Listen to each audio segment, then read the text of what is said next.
So what's an easement? It's something that provides non-ownership rights to a property by a person or an organization other than the landowner. So some common types of easements are utility easements, rights of way, conservation easements. There's private easements. Times you have a shared driveway with an easement on it.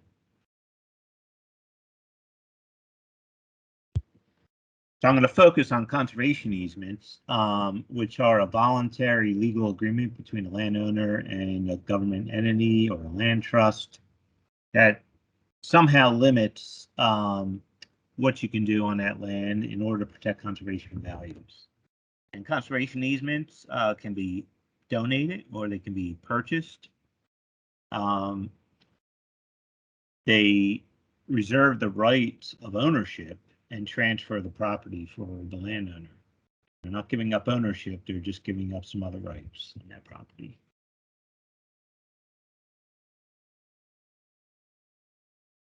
So some key components of a conservation easement. And if you were to look at an easement deed, it's likely you would find these things in that easement deed. So you have a purpose, you know, why are they purchasing the easement? What values do they want to protect? The duration of the easement. Not all easements are perpetual. Some are as short as 15 years, maybe even less sometimes, but I think 15 tends to be the shortest ones I know of. There's usually some reserved rights of the landowner. So reserved means things that stick with the landowner are not transferred to the easement holder that they can do. There's always some limitations on the use, or almost always some limitations on the use. So prohibitions against certain types of uses. The rights of the easement holder. So that's the entity that purchased the easement has certain rights, which might be it could be just access over the easement, or it could be a lot more like gas and mineral rights. It could be doing management out there. So there's a bunch of things that could fall under that. Typically, there's violations, enforcement, and remedies clause about how enforcement is going to be handled. The easement deeds recorded in the county land records, and that's extremely important. This is a conservation easement is a legal transaction, just like purchasing a property. So it does need to be recorded in the land records. And some have plats, so sort of like you can see here, this boundary survey. But that's not always the case. A lot of easements that just restrict development or certain types of activities will just have a legal description that just gives you bearings and distances of the boundary. But the only way you might really know where that boundary is by doing a survey out on the land. Sometimes they rely on an existing plat that was part of the land property, the property.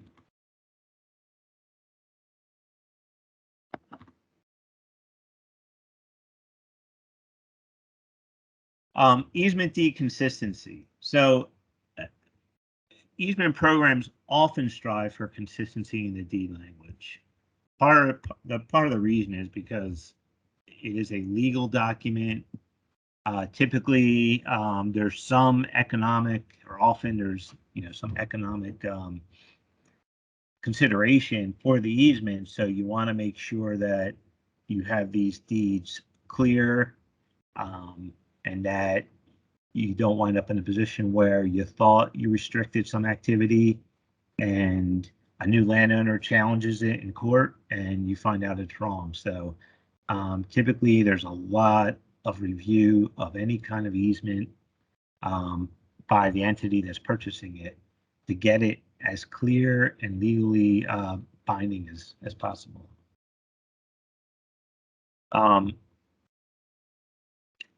And sometimes, even within the same easement program, you will get varying easement requirements and restrictions depending on the objectives and the needs. They may also change over time as the program develops or adjust to meet new objectives or different conditions that are out there. So you can't count on it always being consistent. Even though they often strive for it, one easement may change. Not the same easement, but the easement deed and the standard deed may change over time.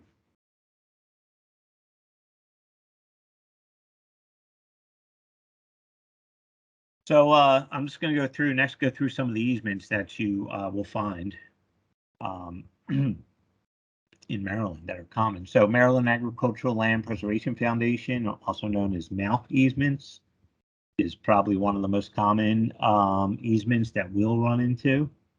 The purpose of MALP and most other ag land easements is to protect agricultural land and maintain a viable agricultural industry in Maryland.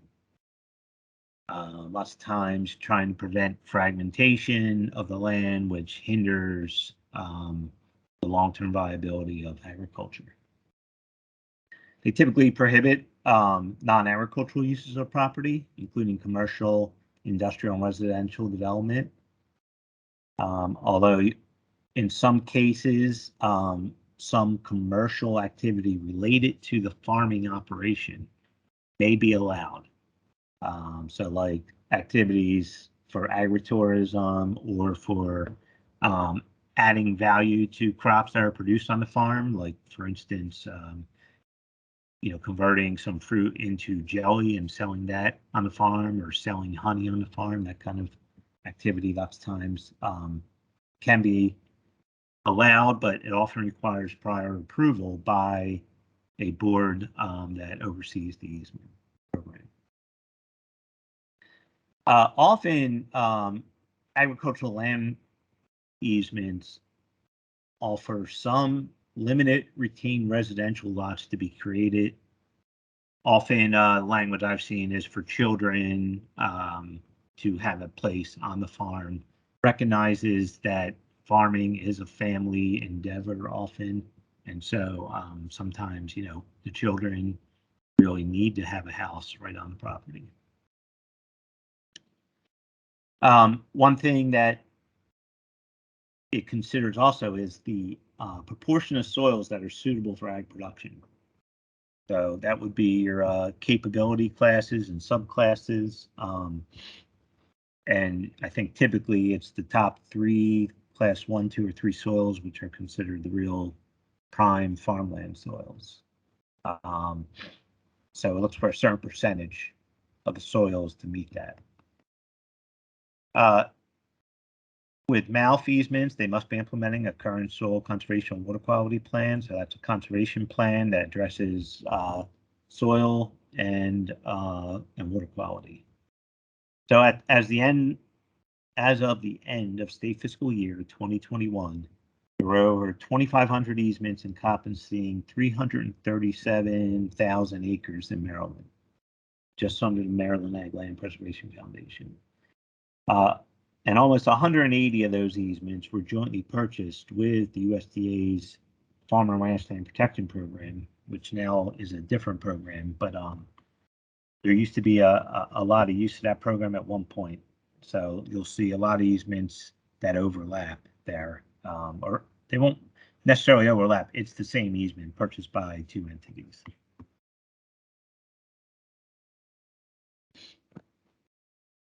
Rural Legacy is a program that's unique to Maryland, I believe, and it goes beyond just ag land preservation in that they're also trying to protect forestry, wildlife, and cultural values of rural lands. And a really interesting thing about this is they're restricted to certain areas. So you can see here in this map, these are the rural legacy areas in Maryland. And so generally, anyone in those areas is eligible for a rural legacy easement. as long as they have a certain type of land. And so it's a very interesting program because it really focuses on specific areas with a lot of agricultural values, cultural values, and wildlife values. And oftentimes you'll see different restrictions on a rural legacy easement. So it'll have a basic restriction of, no development or subdivision on most of the land, but then sometimes you'll see additional restrictions on other parts for forestry, for riparian buffers. You'll see CREP easements on top of rural legacy easements, and also sensitive wildlife species sometimes, or endangered species habitat. So it can vary what you can do on the land based on different locations of that easement. There's approximately 800 plus easements encompassing over 100,000 acres in Maryland.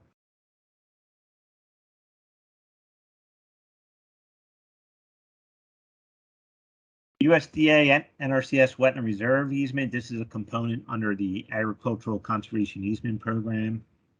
In Farm Bill, there's an agricultural land easement, which is similar to the mouth easements, and then there's a wetland reserve easement. And this is a very restrictive easement. We promoted it a lot in Maryland, particularly on the Eastern Shore, also up in bog turtle country. And the purpose is to restore and protect wetlands. So it's not a wetland easement in just trying to protect natural wetlands. Typically, in most cases, there needs to be some kind of restoration component, and then it's creating that permanent protection. There are also 30-year easements, although we don't tend to do too many of them in Maryland. There's no ability to customize these easements like there is with some other easements. It's one deed, and that's what you get, one easement deed.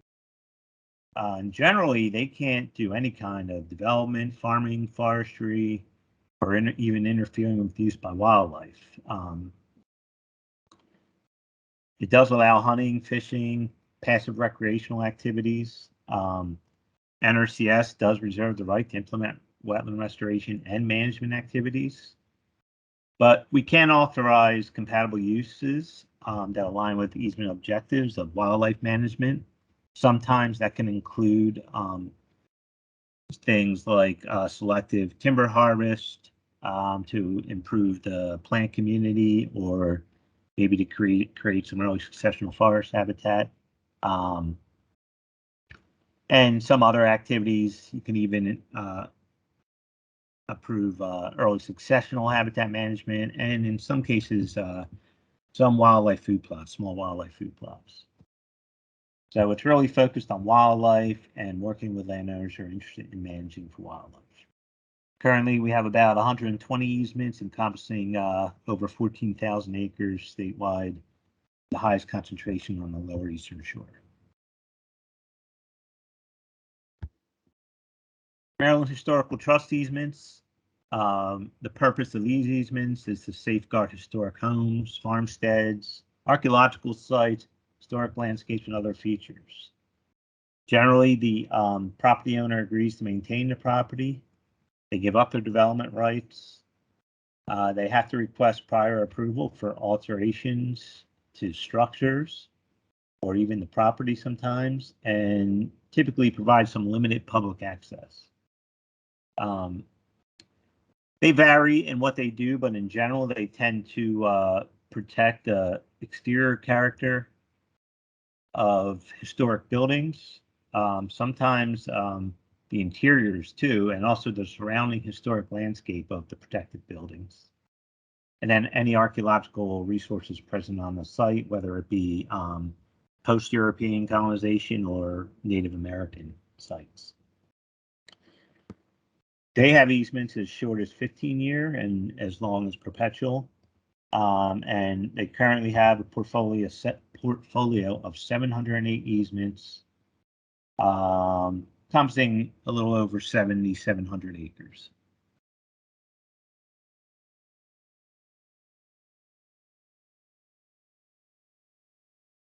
MET easements. MET is the Maryland Environmental Trust, which is actually part of the Department of Natural Resources, the state of Maryland.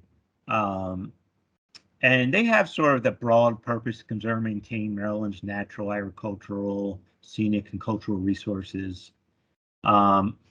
Generally, they deal with donated easements, which can provide tax incentives for some landowners.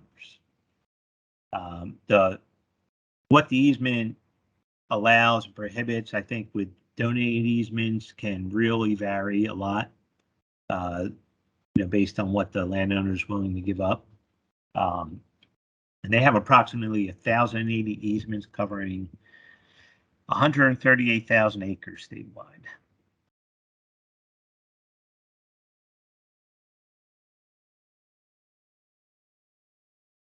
Forest conservation easements. The forest conservation easements are typically a result of the Maryland Forest Conservation Act, which requires protection of forest as a result of development activities. And it can include lands that will be reforested. So if you don't have enough existing forest, which it can use existing forest, but if you don't have enough, you can also put land that is going to be reforested into it. Forestry activities are allowed as long as you're following a forest stewardship plan. So they're forestry positive in that they do promote forest management. And it's administered by the DNR, but implemented at the local level, at your county level, usually county government. CREP easements.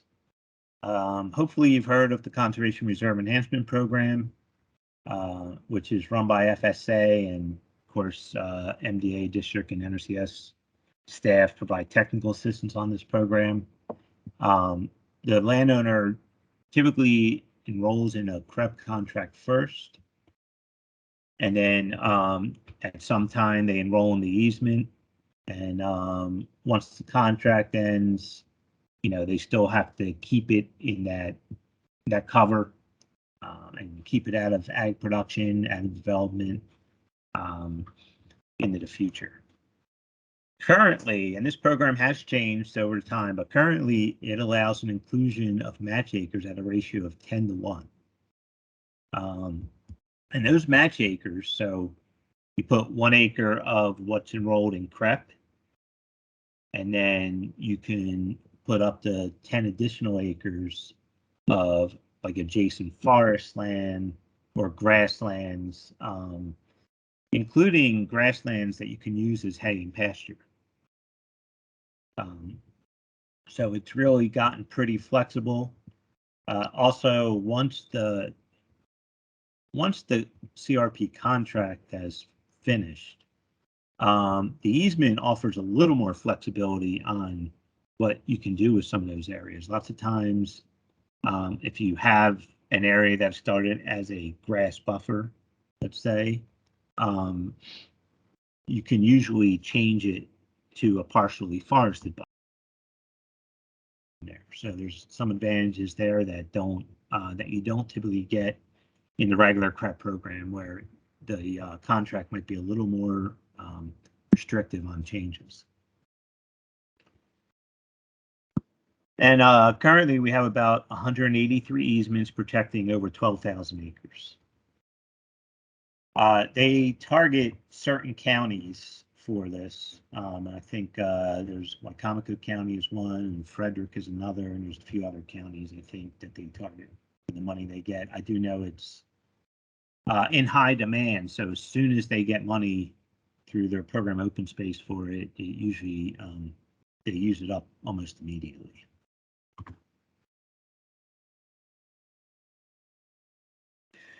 So some other types of easements, we have a PDA maintenance rights of way, and this would only really be applicable on the Eastern Shore in a few counties, about 5 counties. And PDAs are public drainage associations.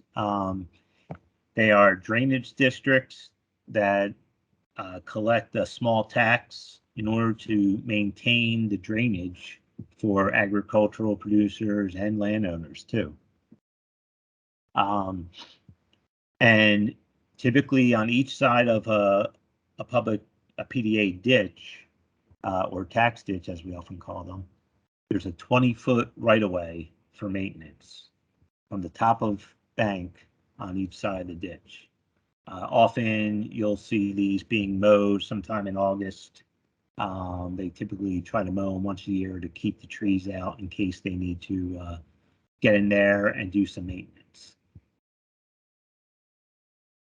There's over 100 active PDAs with more than 820 miles of drainage in the 5 counties that have it.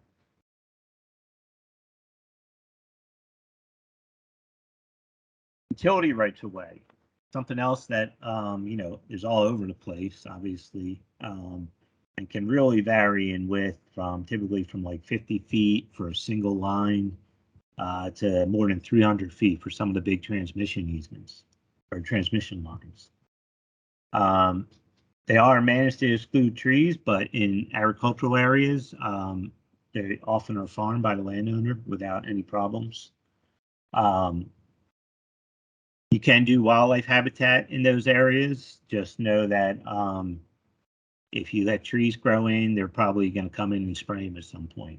And if you really want to be, if you're really concerned about what's being sprayed on those areas, then you probably have to talk to the power company and try to work with them to make sure they don't spray things that you don't want them to spray. One thing I'm aware of about them too is that they generally don't want wetland impoundments or ponds in those rights of way because it can make it harder for them to do the maintenance.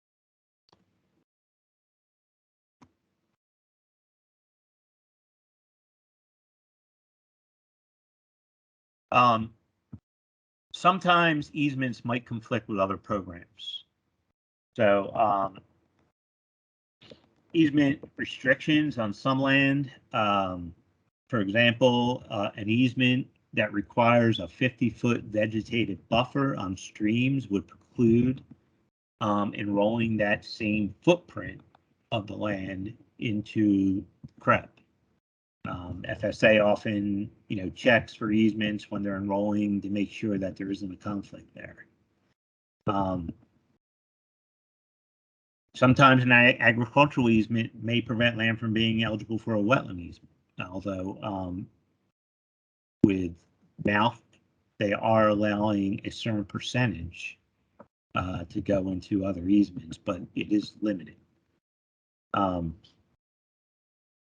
Programs that offer only financial assistance, like the MAX program and EQIP, are often able to help landowners meet easement requirements, like getting that vegetated buffer established.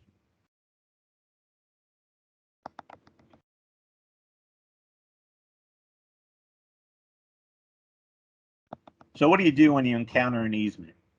One, don't assume you know the easement terms based on past experience. As I mentioned before, many easements vary within the same easement program. So you really want to try to get a copy of the easement deed. Typically, I would ask for it from the landowner, see if they have it, but if not, you can get it through a set of web tools.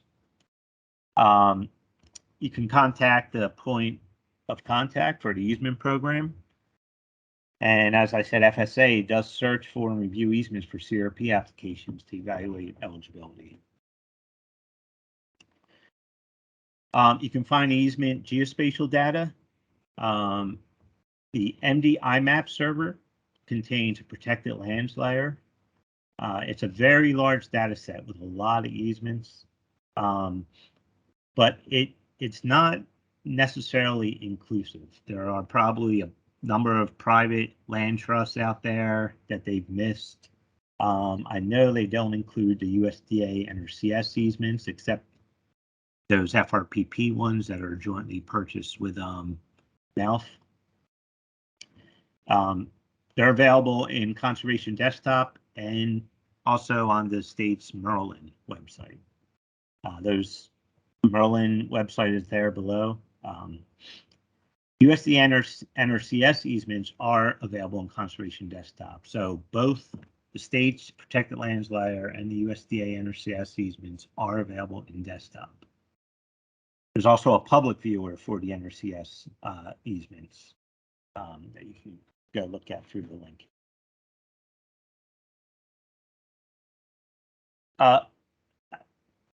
Finding easements online is not something I necessarily recommend everyone spend their time doing, because it can really be a time suck sometimes. It's not an easy process looking for an easement, trying to get a hold of an easement deed online.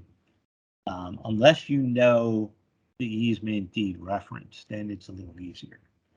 But if you need to, you can use the real property search, that's that real property search, to find the property description, and occasionally you will find a an easement spelled out in the legal description.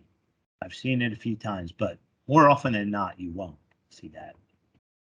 You'll see a deed reference up here, but that's for the parcel, not for the easement itself, typically. And one other benefit of this is it does show you past owners. So if the easement was sold by a previous owner, then you might have to look for these names in order to find that easement deed. Then there's another web tool called mdlandrec.net. And this is the county land record. So this is where all land sales and easements would be recorded. But you do have to search here by either an individual or a corporation, which would be if the land was owned by an entity. And usually I search on the names, and then when you get the result, you can look for the term easement deed in the list, the results, which can go on for a number of pages. So it can be a time-consuming process. Sometimes it can be quick. That's why it's always easiest to ask the landowner for it. But if you want to try to find it this way, you can use these tools, and typically you will be able to find it. Don't necessarily expect to find a plat. Like I said, the plat, the legal survey, there aren't always legal surveys that are specifically related to an easement. And the plats, as you can see on here, plats.net, are even more difficult to track down. But like I said, you can find the easement deed, but the plats are really difficult to track down. And just one note, you do need a login for this, but anybody can request one. They just want to know who's using it and how many people are using it. That's it. Any questions for me?